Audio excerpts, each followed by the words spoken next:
Bawal nga ba ang salitang sarap or masarap sa ating caption or doon sa ating mga comment section? So tanong po ito ni Ma'am Angelica. So ang salitang sarap or masarap guys, hindi po yan bawal gamitin kung gagamitin mo ito doon sa mga content about food or about pagkain. So for example, sasabihin mo lang doon na, wow, ang sarap naman ng pagkaluto ng fried chicken mo. O di kaya, masarap kumain ngayon ng watermelon kasi tag-init, summer na kasi. Safe po ang mga yan.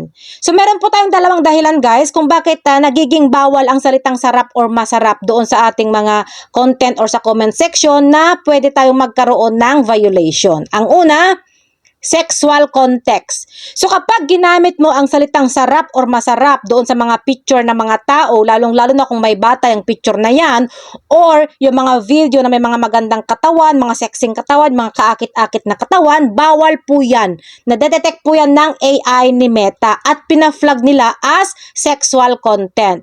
Bakit ka naman kasi magko-comment ng sarap or masarap doon hindi naman mga pagkain ng mga yan. Mga tao yan, be! At ang pangalawa, hate speech or bullying. So for example, ang sarap mong batukan, sarap mong tadyakan, sarap mong panggigilan, sarap mong sampalin, sarap mong hampasin, mga ganon.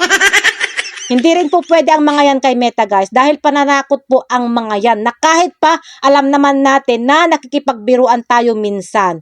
Magbiro ka na lang sa laseng, wag lang kay Meta. Pero kung ginamit mo naman ang salitang sarap or masarap doon sa mga pagkain, wala pong issue yan. Normal lang po yan.